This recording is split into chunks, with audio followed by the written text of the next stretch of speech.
Good morning, students. So, today we are going to start again with the PPT. Okay.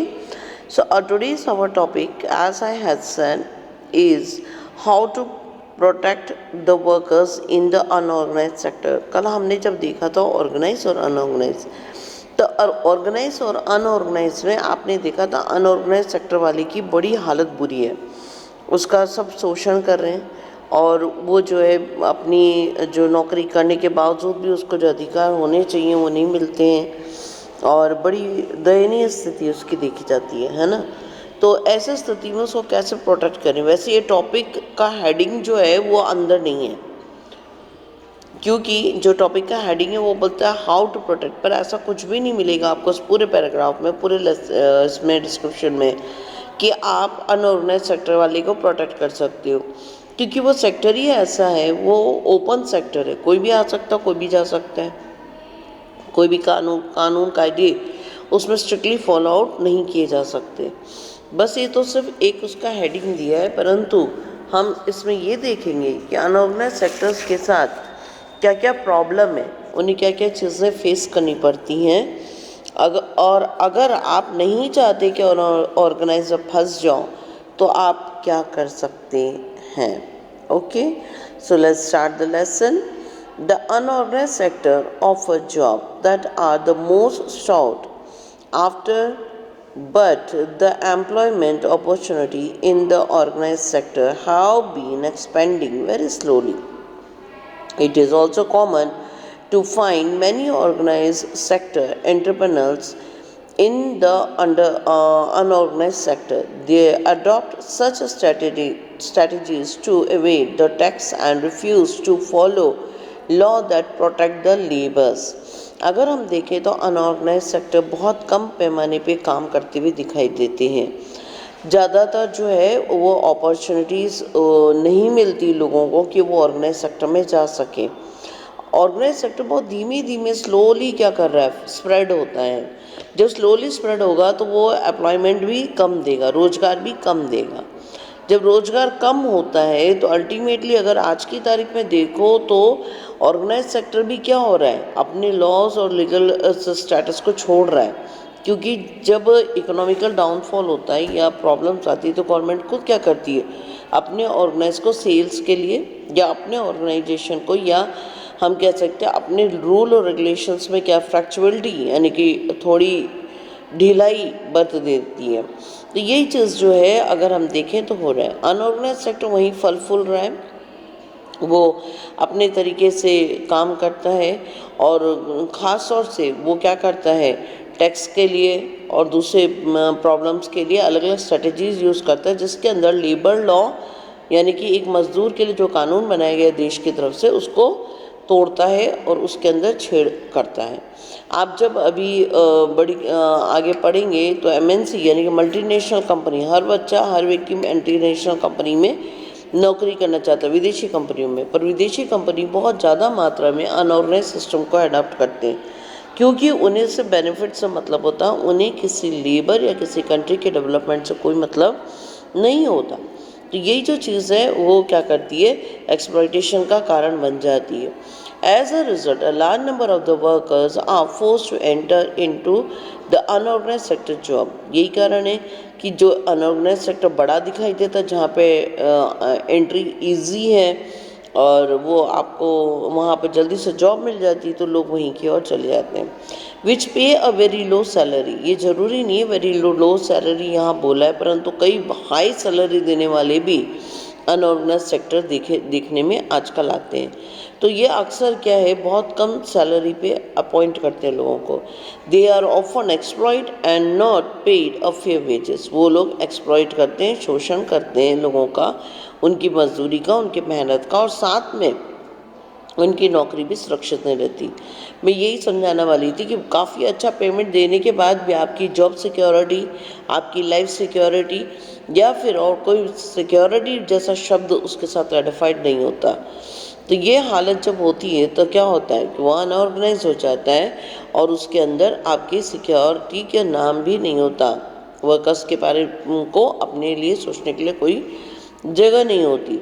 Then, since 1990s, it is also common to see a large number of the workers losing their job in the organized sector. 1990s के बाद अगर हम देखें तो बड़ी तादाद में लोगों की नौकरियां छीन ली गई या ख़त्म हो गई और उन्हें मतलब ज़बरदस्त धक्का मिला कि वो अनऑर्गेनाइज की तरफ पहुँचे और बढ़ी। जैसे अभी भी आप देख रहे हैं कोरोना टाइम पीरियड में कई सेक्टर्स में से लोग निकाल दिए गए थे और वो लोग क्या है दूसरी जगह पे जाके काम कर रहे हैं, अपनी क्षमता से भी नीचे जाकर काम कर रहे हैं। Hence beside the need for more work, there is also a need for protection and support for the workers in the unorganization sector. अगर हम देखें तो बहुत ज़रूरी है कि इतनी बड़ी तादाद जब हमारे देश की कहाँ काम कर रही है, एक अनऑर्गेनाइज सेक्टर में काम कर रही है, तो उनकी कंडीशन जो है वो बहुत दुखद है। Then who are these vulnerable groups who need protection? आखिर ये लोग कौन हैं जिनको सुरक्षा की ज़रूरत है? इन द रूरल एरिया, अगर ग्रामीण इलाके की तरफ देखें तो वो जो छोटे छोटे ज़मीनों पे काम करते हैं या दूसरे खेती के लोगों के बीच में काम करते हैं।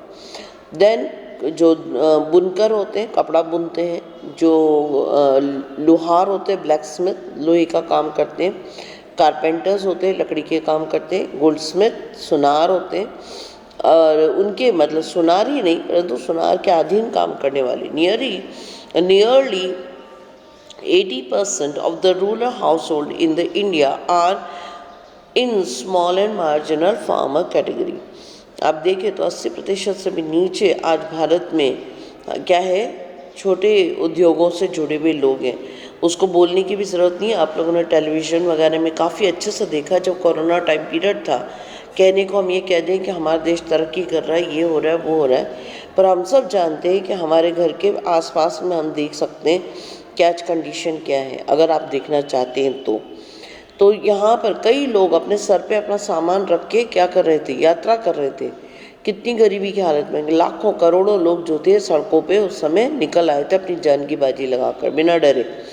तो ये क्या है, ये एक वो दिखता है कि they are really unprotected and nobody, not the politicians, not the we can say religious leaders, nor anyone care about them. Okay, then इन लोगों की जो जीवन है उनका बड़ा दर्द नहीं होता। जो किसान होते हैं उनके पास एडिक्वेट फैसिलिटी, जो ज़रूरत की चीज़ें हैं वो भी नहीं है, जैसे कि बीज बोने के लिए, एग्रीकल्चर इनपुट यानी कि कोई डिवाइस से कोई चीज़ हो वो, क्रेडिट कुछ हाथ में पैसा, स्टोरेज फैसिलिटीज़, मार्केटिंग कोई भी चीज़, इन सब चीज़ों में कहीं ना कहीं उनको ज़रा सी मदद करके हम क्या कर सकते हैं, उन्हें सिक्योर कर सकते हैं। ऑर्गेनाइज सेक्टर में नहीं लाए तो भी उनके लाइफ की सिक्योरिटी अवेलेबल कर सकते हैं। In the urban area unorganised sector, शहर में अगर ऑर्गेनाइज सेक्टर देखें तो बहुत सारे जितने स्मॉल स्केल इंडस्ट्री में काम करते हैं वो सब हैं।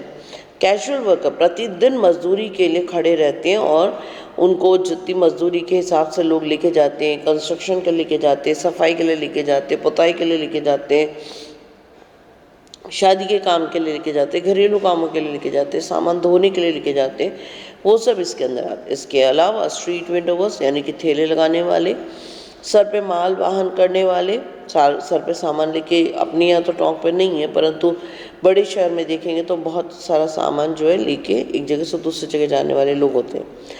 और इसी प्रकार से अगर हम देखें तो रैक पिकर, कचरा उठाने वाले, और इंडस्ट्री में जो कई सारे हैं जो काम करते हैं वो लोग इसमें हैं। Raw material and marketing output, the casual workers in the both rural and urban area need to be protected. अगर हम देखें तो इंडस्ट्रीज़ में सामान डालना, निकालना, ले जाना, सब ये सब काम जो है मज़दूरों के द्वारा होता है, यानी कि ग्रामीण हो या शहरी हो, दोनों ही जगह पर इनकी सुरक्षा बेहद ज़रूरी होती चली जा रही है।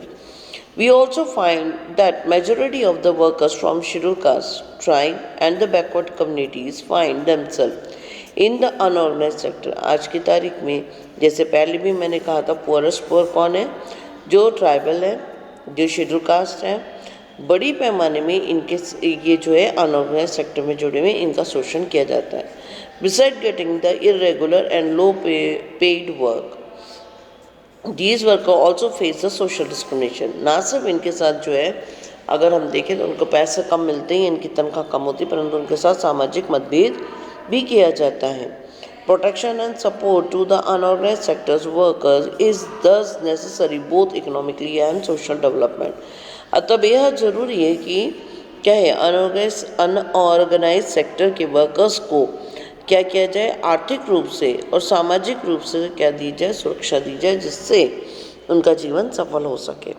ओके, सो ये तो रेमेडी के रूप में हम कह सकते हैं, परंतु रेमेडी कहीं पर भी दी नहीं गई है बच्चों।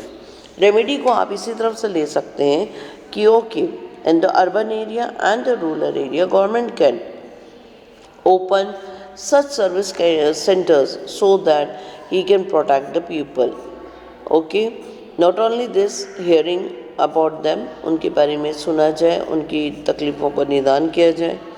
इसके अलावा और अब गवर्नमेंट जो है इन्हें किस तरह से सुरक्षित करे, ज़्यादा एम्प्लॉयमेंट्स अवेलेबल करके ऑर्गेनाइज सेक्टर में इन्हें सेफ सिक्योर कर सकती हैं। ठीक है, ग्रामीण इलाके में इनपुट्स लगाकर बैंकिंग सर्विसेज देकर, बैंक लगाकर, बैंक से लोन अवेलेबल करके, कुछ इनपुट्स देकर ये क्या कर सकती हैं, फार्मर्स को सिक्योर कर सकती हैं। ओके, तो यही इसकी रेमेडी है। बाकी गवर्नमेंट जो है डायरेक्टली कुछ इसमें नहीं कर पाएंगी।